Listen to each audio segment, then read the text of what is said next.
Salut la compagnie. On se retrouve aujourd'hui pour parler du tout premier épisode de The Last of Us, la série qui est sur Prime Video et qui est issue du jeu vidéo du même nom, qui est hyper célèbre. Naughty Dog avait fait un travail fantastique dessus. On a eu, il y a pas longtemps, le film issu de Uncharted, et là donc on a une série, et on pouvait se poser des questions, parce que même si, que ce soit Uncharted ou Last of Us, c'est quand même des jeux vidéo qui utilisent beaucoup les méthodes du cinéma, il y a beaucoup de cinématiques, tout ça, le scénario est très important, certains diraient au détriment du gameplay, et réaliser un film ou une série issue d'un jeu vidéo qui reprend les codes des films ou des séries, eh ben, on pourrait croire que c'est normal, que c'est facile, mais c'est quand même vachement casse-gueule. On a pu le voir au gré des adaptations qui a eu lieu ces 10-15 dernières années du milieu du jeu vidéo, et le premier épisode qu'on a eu là, il est exceptionnel.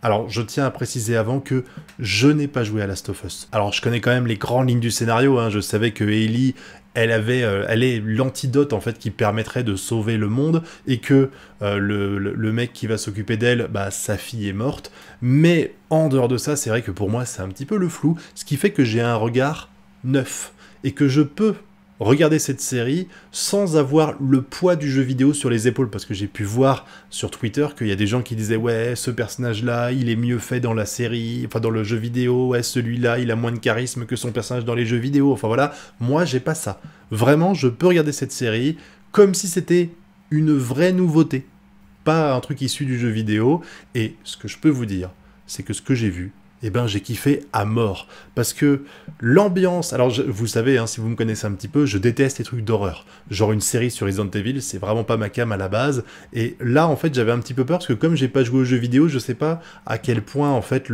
les monstres qu'on rencontre et tout ça sont importants et vont avoir une place prépondérante, parce que j'ai pas envie de voir des aliens champignons partout qui débarquent. Moi c'est vraiment pas un truc qui me plaît, chacun ses goûts après tout, mais moi vraiment c'est pas mon genre de série, et ce qu'on a vu là, en fait, c'est pas de la terreur, c'est pas de l'horreur, c'est plus un truc un peu très oppressant.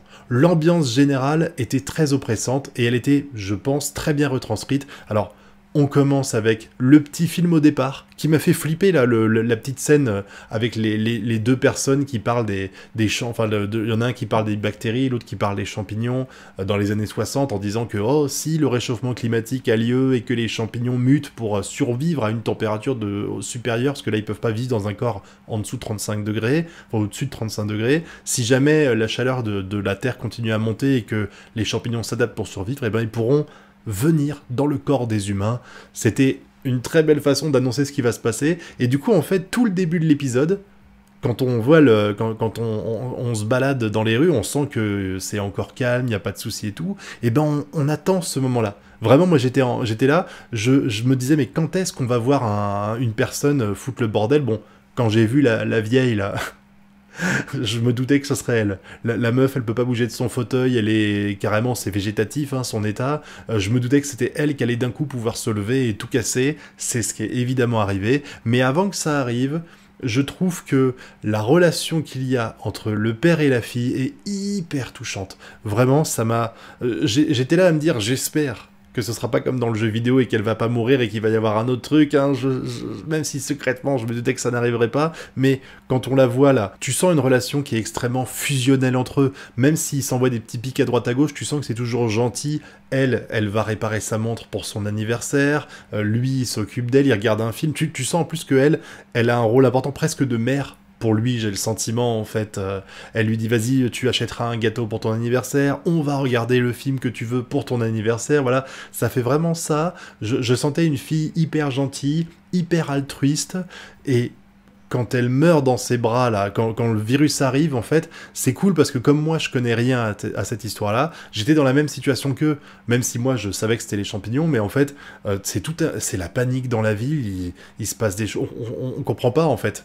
Il y a des gens qui sont fous et qui commencent à mordre les gens, on apprend que c'est quelque chose qui est surtout arrivé en ville, et eux, ils fuient sans forcément savoir où aller, et le moment où elle meurt, il est tragique. Parce que t'as un militaire qui lui tire dessus, et on voit pas au début qu'elle est blessée. Le moment où elle meurt, c'était...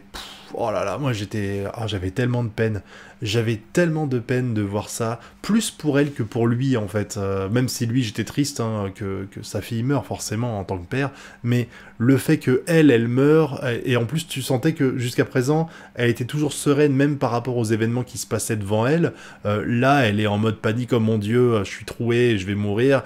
Oh là là, c'était bouleversant, c'était bouleversant. Ils ont vraiment réussi à bien retranscrire ça, et après on a le passage dans le présent, en fait, 20 ans après, et ce moment-là, en fait, ça prouve que, en fait, bah, le véritable ennemi, c'est pas que les champignons, hein, c'est également l'humanité en soi. Parce que l'humanité, elle a beau avoir survécu, bah, comme on n'a plus vraiment de règles qui peuvent être respectées de façon facile, parce que demain, vous volez dans un supermarché, on vous prend la main dans le sac, vous devez payer ou vous allez en prison.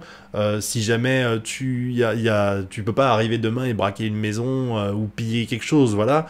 Là, aujourd'hui, vu que c'est un peu la merde partout, ben, c'est possible de faire ça. Donc il y a des pilleurs, surtout en dehors des zones de quarantaine, hein, on a vu ça. Et tu as un gouvernement, visiblement, qui est dictatorial. C'est ce qu'on comprend en tout cas de la part des Lucioles, et les Lucioles qui essayent de faire en sorte de réinstaurer la démocratie, et qui ont trouvé une fille qui visiblement est immunisée par rapport au truc des champignons, ça on y reviendra après. Et cette situation avec cette ville qui est en galère mais qui essaye quand même de survivre tant bien que mal, elle me paraît tellement réaliste.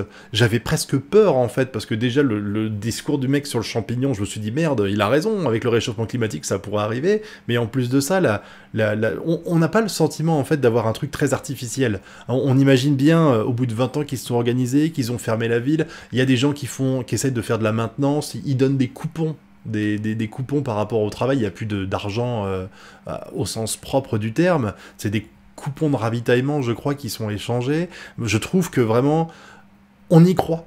On y croit à cette ville, on y croit à cette menace. En fait, c'est ça c'est presque terrifiant, parce qu'on se dit que il pourrait y avoir ces champignons-là dans le monde réel de la vérité véritable, et on pourrait réagir de cette façon-là, avec un groupe armé qui fout le bordel et qui tue des humains parce qu'on ne sait pas trop s'ils sont malades ou pas. En tout cas, c'est le cas dans le passé, en 2003, je crois que c'était, mais dans le présent, maintenant, ils ont carrément un truc pour vérifier. Mais en tout cas, ça matche super bien cet univers-là, et on finit quasiment au moment où ils se rassemblent, Ellie et le père, avec une nana aussi, je la connais pas, je sais pas si elle va survivre longtemps, je savais même pas qu'elle existait, hein. Et puis évidemment, ce qui devait arriver arriva, avec leurs différentes histoires chacun de leur côté. Ellie a fini par trouver Joël, enfin, Joël a fini par trouver Ellie, et comme les Lucioles, ben, c'est la merde, ils ont pas le choix, ils sont obligés de le confier à Joël, qui va partir avec elle, et où on va se rendre compte qu'elle est infectée depuis 3 semaines, je crois, mais qu'elle est toujours pas malade, ce qui veut dire qu'elle a l'immunité. Et donc, à mon avis, c'est pour ça qu'ils veulent la trimballer, c'est parce qu'elle est la clé, en fait, pour arrêter tout ça. Parce que là, en fait, la dictature qui est en place, eh ben, elle est là parce que c'est la merde, que c'est le seul moyen de survie, c'est de rester en quarantaine, donc ils sont obligés de se plier aux règles qui sont là. Mais si demain, en fait, on arrive à trouver un antidote à ces fameux champignons, ben, on n'a plus besoin d'être en zone de quarantaine, donc on n'a plus vraiment besoin de cette dictature qui est en place.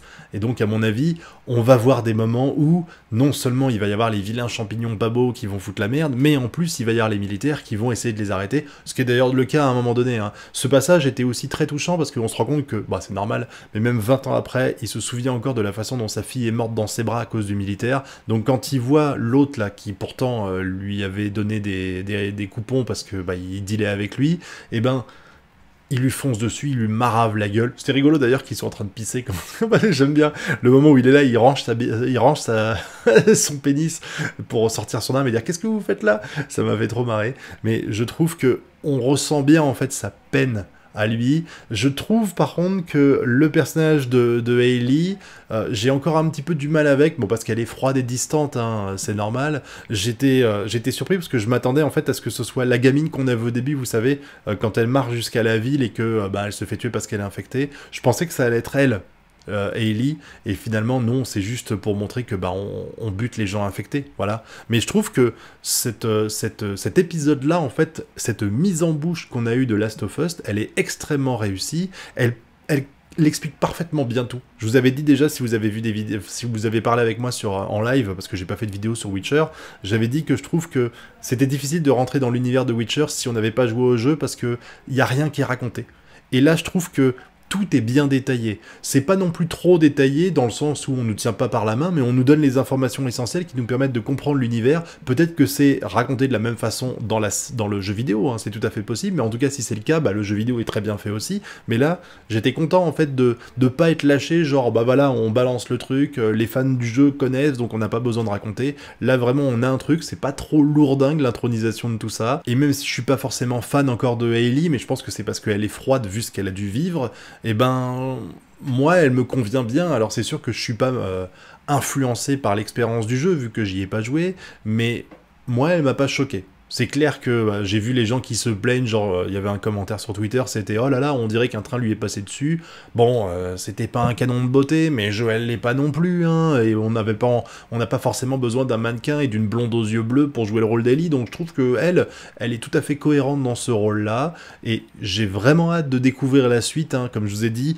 Je connais globalement ce qui va se passer, mais les détails, enfin globalement, là quasiment 90% de ce que je connaissais, on l'a vu dans cet épisode-là, donc vraiment je suis curieux de voir comment ça va être. Je sais pas s'ils vont respecter à 100% le jeu vidéo, c'est possible, peut-être qu'ils vont faire des petites entorses à tout ça, mais que la finalité sera sans doute la même et que j'ignore pour l'instant. Mais en tout cas ça fait très plaisir parce que depuis quelques temps, j'ai le sentiment que les séries ou les films issus de licences de jeux vidéo sont respectés. J'ai plus l'impression qu'en fait on prend les gens pour des cons en disant bah voilà, le jeu vidéo marche donc on va en faire un film et tous les connards qui aiment le jeu vidéo vont aller regarder. Là non, maintenant quand on fait une série basée ou un film basé sur une licence de jeu vidéo, on le fait sérieusement comme si c'était un truc inédit et en se servant évidemment du support du jeu vidéo, mais ça n'empêche que c'est très agréable quand t'as vécu, comme moi, dans les années 80-90, que t'as vu toutes les licences de jeux vidéo se faire maltraiter, que ce soit bon Mario Bros au début, Tomb Raider, tout, et puis je vais pas en c'est tout, je pense que si vous avez vu des vidéos de Karim Debache, vous connaissez les Max Payne et compagnie, tous ces films-là qui étaient des agressions, une honte totale pour les fans de jeux vidéo, et ben là ça fait plaisir de voir que depuis quelques années, les fans de jeux vidéo ne sont pas juste pris pour des vaches à lait et des pigeons qui vont aller au cinéma, et qu'on est capable de faire de très bonnes séries pour mettre en avant le jeu vidéo, et d'ailleurs en voyant ça j'ai eu envie de jouer au jeu.